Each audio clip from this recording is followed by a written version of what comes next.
Wow, that was extremely fascinating.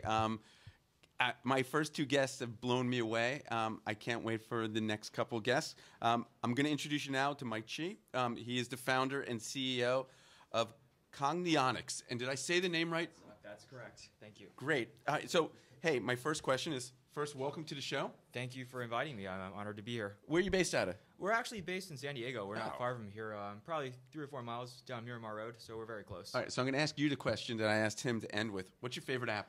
That's an interesting question. So first of all, unfortunately, I'm actually not a big app guy. I'm Okay. the type of guy that'll download a bunch of apps, Right. install them, forget it, and the next time my iPhone gets wiped, Never it use it. kind of drops. My biggest apps that I use every day: Mail and Safari.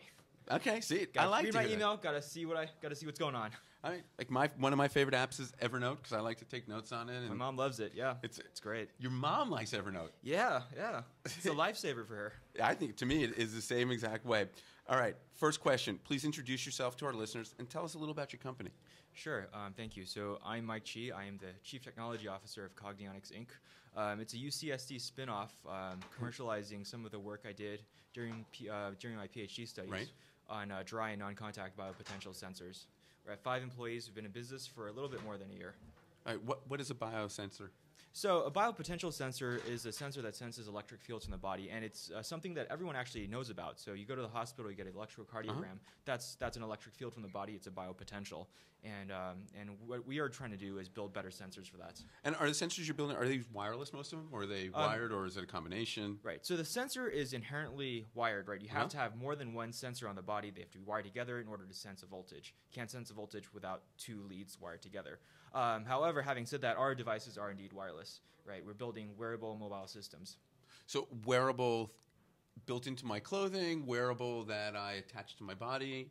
Wearable harnesses. To give you 2 examples, we have a ECG monitoring belt. It's kind of like a polar heart strap, but we've optimized it for signal quality for medical purposes rather than fitness or recreation. Right. That's something you would wear under your clothing or even on top of an undershirt. We're also building EEG headsets to record brain waves, and that's something you put on sort of like a hat. And all these have, of course, built-in telemetry data storage.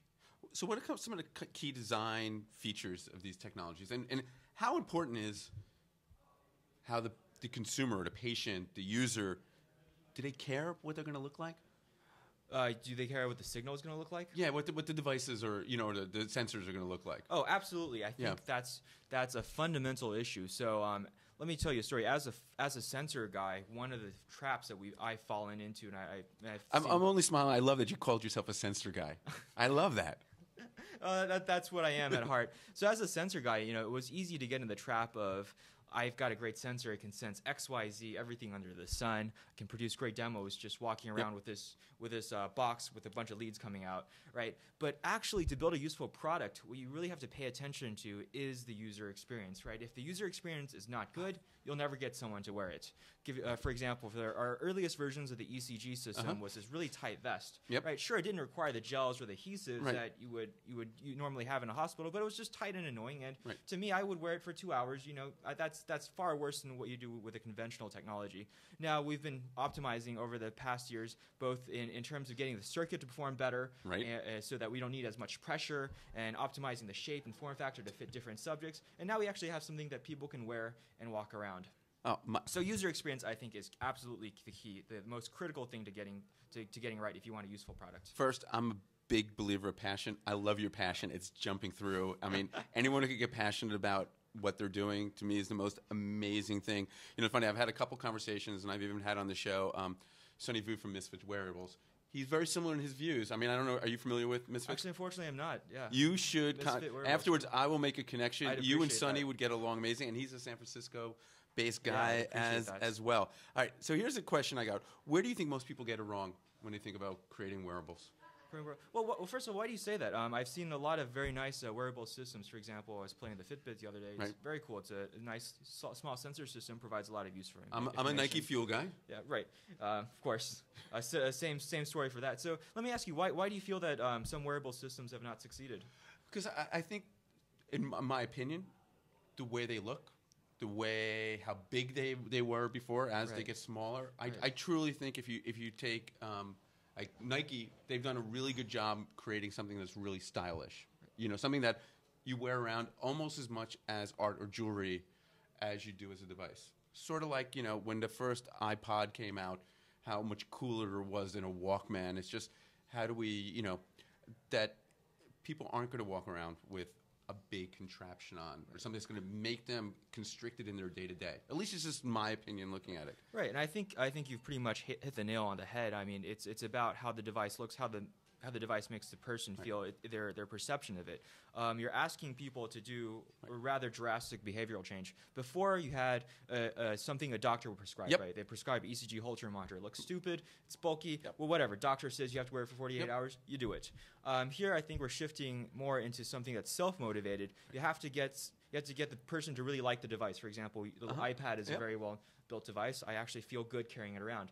And you have to get that experience right. And the other side is now, we weren't talking, so we said what it looks like. The data that you can collect. I mean, you couldn't collect this data 2 or 3 years ago. So it's amazing, just a few sensors in something I wear, you can collect amazing data? Yes, actually, that's a great comment. So at least in my field, the sensors were there a couple years ago, but the signals they were producing weren't all that great. And it was a combination of problems of both the electronics, the form factor design, and the signals weren't good. So even though you could collect the data, it didn't have very much value to physicians. And certainly the signals we collect, just having the consumer or the patient look at the raw data, it's of very little value. So getting to the point where you can actually collect clinical grade data that's comparable to what you would expect to see in the hospital, that's key. Well, so here's something that blows me away, and I want you to tell me about it. Your company was chosen by NASA to develop a version of your non-contact sensor suit for astronauts' cardiac monitoring. All right, first, bravo. Thank you. As a fellow geek, I'm just blown away that your organization was selected by NASA. First, how'd you feel when they selected you? We were and then extremely tell us about honored. it. That was great. So this was back when our company was launched, and we were looking for grant and contract opportunities. I wrote it was an SBIR, Small Business Innovation Grant, and we wrote a very nice proposal. We got it funded. It was a huge honor to actually work with NASA, and they've been very interested in wearable monitoring systems as well, because when they send these guys up, especially for the future missions where they're trying to go to Mars, got people for 1 or 2 years in space, you have to get good health information. So that was a great honor. And then the second part, you asked me how it's relevant to us. Well, I mean, it's absolutely relevant because people in space work the same as people at home. If you build a system that can monitor astronauts very well, that's directly translatable to people on Earth.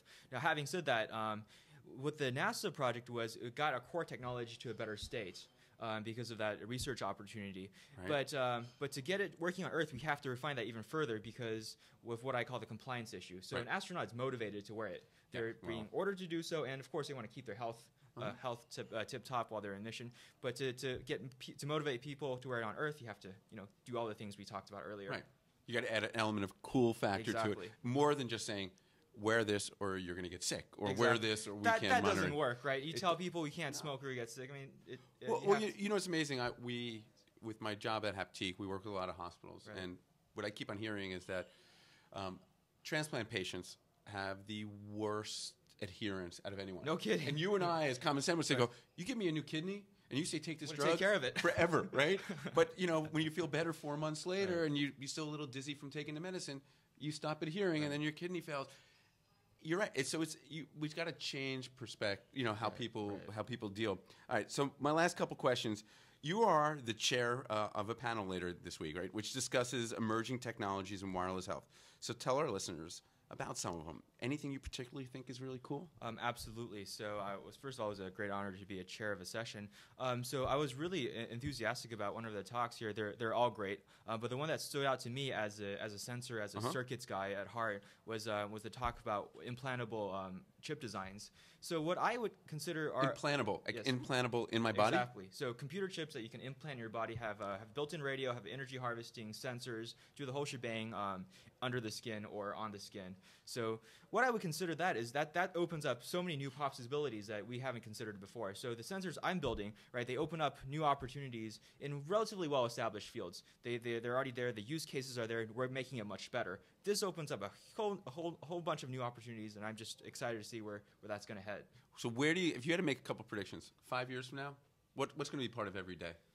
5 years from now, I think a lot of the work that's being talked about at this conference is going to actually be practical. So the idea of ubiquitous, continuous monitoring. I think the systems will actually get to the point where people can wear them, Right. and I think the infrastructure will evolve to the point where you can actually collect data and get that analyzed. So that's going to be a key thing. Now, the implantable stuff, I think 5 years may be a little bit too aggressive, but maybe 10, 15 years down the road, I think the wearables will probably shift to more implants. So less intervention on the part of the user, better compliance, more data. It's always a great thing. So back at the lab, you guys are dreaming up next generation of sensors every day? No, no. Fortunately, I wish we could dream of new sensors every day, more like every few months. But we're keeping our heads down, working on optimizing the systems we have towards a useful product. All right, I don't know you very well. Just met you for the first time. I felt your passion from the moment you came. I think you're going to be one of the guys who are going to make a difference. And thank you. I appreciate that. Thank you so much for being on the show. Thank you. And good luck, Mike. Thank you. It was an honor.